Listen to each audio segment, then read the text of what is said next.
Je suis juif. J'aime bien faire cet intro. Non, je déconne, hein, ça va? Je vous ai pas fait peur? Si, un peu, pardon. Tu m'en remets une lumière un peu plus chaude, Martin, merci. Non, je l'ai un peu raté là. Je voulais faire un truc un peu froid, un peu... Bon, j'ai un peu raté, c'est pas grave. Ça va? Excusez-moi, hein, c'était pour faire un effet scénique un peu... conférence gesticulée. Conférence gesticulée, mes identités nationales. Vous savez un peu à quoi vous attendre?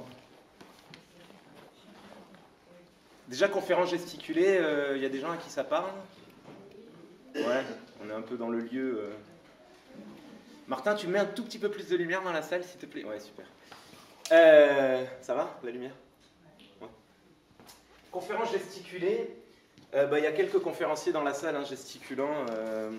On n'a pas encore bien théorisé qu'est-ce que c'est, mais disons qu'il y a un truc qui est sûr, c'est que c'est un mélange entre une conférence, c'est-à-dire des savoirs théoriques, universitaires, scientifiques, et puis du récit d'expérience, du récit de ma vie en l'occurrence, je vais vous raconter ma vie.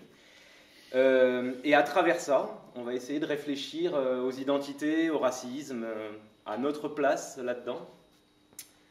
Voilà, ça va durer à peu près 1h30, peut-être un tout petit peu plus si je ne parle pas trop vite pour ma collègue Marion et Cathy qui est là.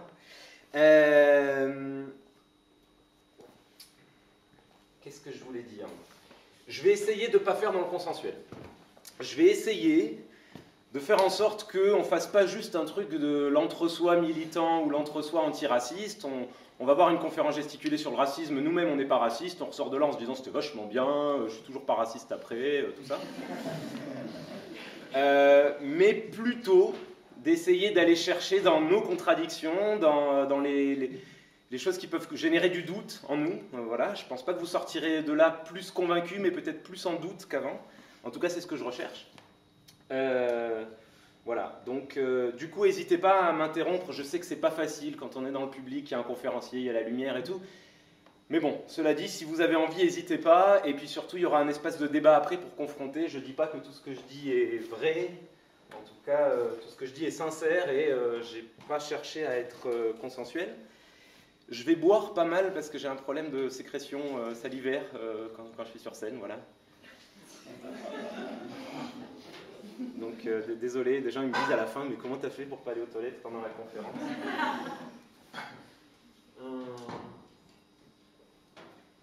C'est tout.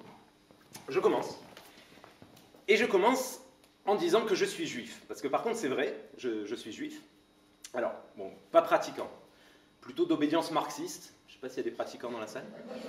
Non mais je suis juif parce que ma mère est juive.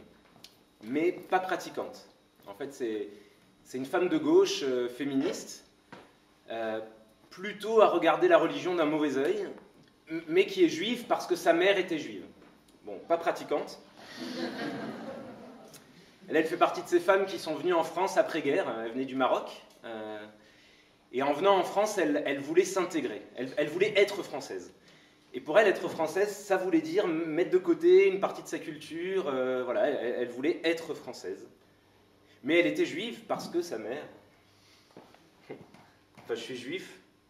Je ne sais pas s'il y a des juifs dans la salle. Alors là, c'est le moment où les juifs, ils disent, est-ce que je le dis pas. Qu'est-ce que je fais? Il me fait chier avec ces questions à la con. Non, moi, il y a un truc, bon, je suis juif parce que quand j'étais gamin, je suis allé à la bar mitzvah de mon cousin, j'ai fêté Shabbat avec ma famille assez souvent. Ma mère ne nous a pas du tout élevés là-dedans, mais mes oncles et tantes, donc voilà, ça fait partie d'une culture familiale. Il y a un truc que j'aime bien chez les juifs, c'est le rapport qu'ils ont à Dieu et cette façon qu'ils ont de négocier avec Dieu. Je vous explique un peu. Dans ma famille, c'est des hyper pratiquants, hein, limite intégristes à Paris, enfin en Israël et à Paris. Et donc ils veulent avoir une application très très stricte des préceptes religieux, et notamment, vous savez sûrement que le Shabbat, là en ce moment, donc du vendredi soir au samedi soir, les juifs n'ont pas le droit de travailler, en particulier ils n'ont pas le droit de créer d'énergie, et donc ils n'ont pas le droit d'allumer la lumière. Dans ma famille, ils veulent respecter strictement cette règle, et donc ne pas allumer la lumière. En même temps, c'est pas pratique à la maison de ne pas pouvoir allumer la lumière le vendredi soir. Donc, ils ont mis une minuterie dans l'appartement. Hein. Comme ça, c'est pas moi qui allume la lumière, c'est la minuterie. C'est bon, c'est... Oh, super, merci. Check. Un autre exemple, c'est dans le quartier juif à Londres. Un autre truc qu'on n'a pas le droit de faire pendant le Shabbat, c'est de porter des choses lourdes. C'est une forme de travail. On n'a pas le droit de le faire, sauf quand on est à la maison. À la maison, on a le droit. Et du coup, dans le quartier juif de Londres, qui est un grand quartier quand même, ils ont installé un petit cordon qu'ils mettent le vendredi soir, comme ça, et qui dit à Dieu, voilà, là, c'est la maison. C'est bon? C'est bon, ça va, super.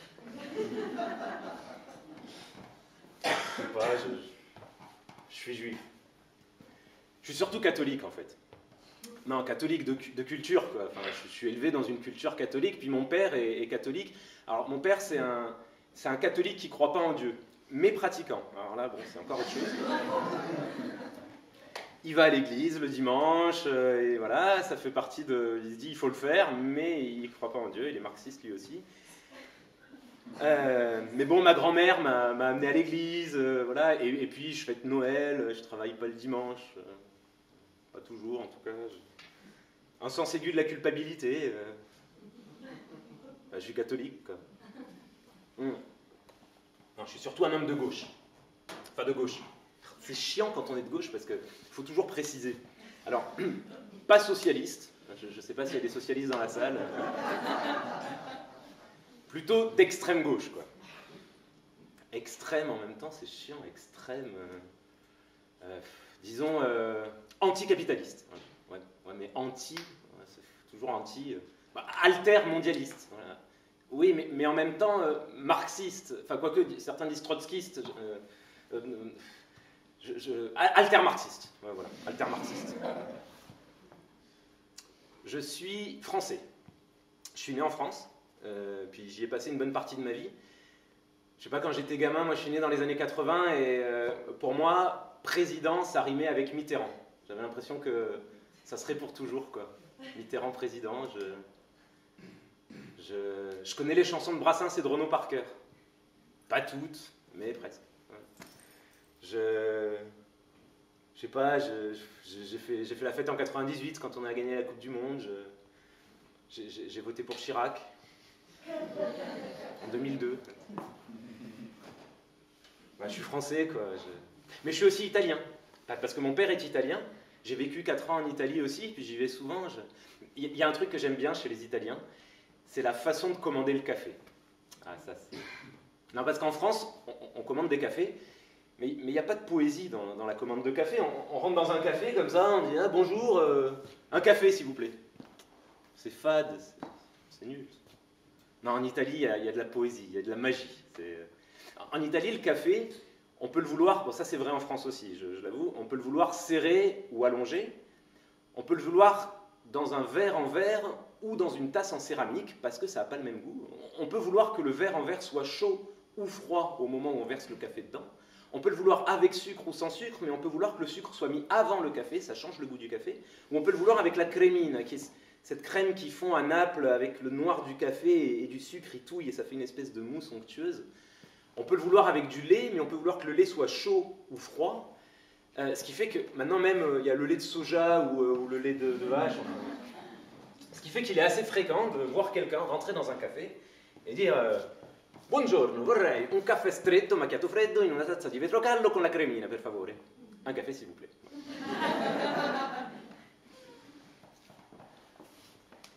Je suis éducateur populaire. C'est mon métier. En fait, Qu'est-ce qui se passe? Alerte à la montre? Qu'est-ce qui se passe? Ça fait pas partie du spectacle.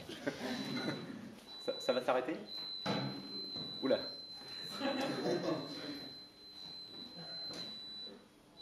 Qu'est-ce qu'on fait? Il faut partir, Martin, c'est pas l'idée? Non, ça va pour l'instant, c'est pas l'alarme incendie. D'accord. Pour l'instant, on va pas cramer. Ça va être chiant quand même.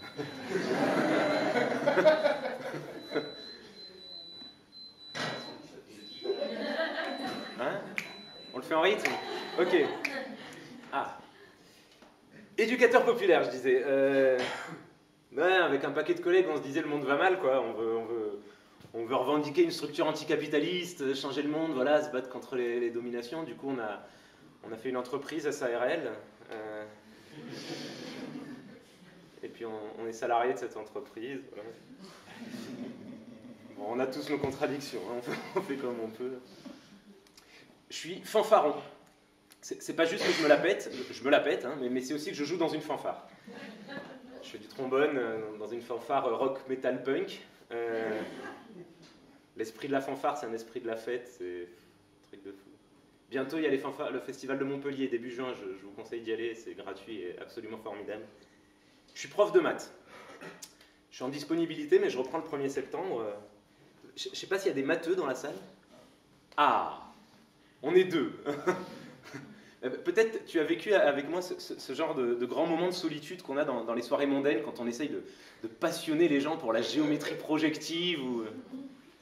Grand moment de solitude, voilà. J'ai 3 identités qui sont assez confortables en société, je vous les conseille à l'occasion. Je suis un mec blanc hétérosexuel. Ça va, c'est confortable, hein, ça... tranquille. Je suis fils de 2 femmes homosexuelles. Alors ça a pas mal intéressé les journalistes, là, l'année dernière, il y a 2 ans.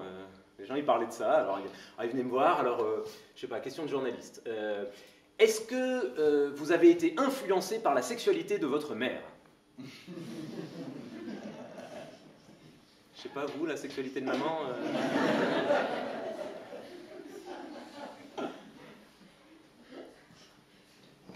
Enfin, j'ai plein d'identités, quoi. Enfin, j'imagine que c'est votre cas à tous.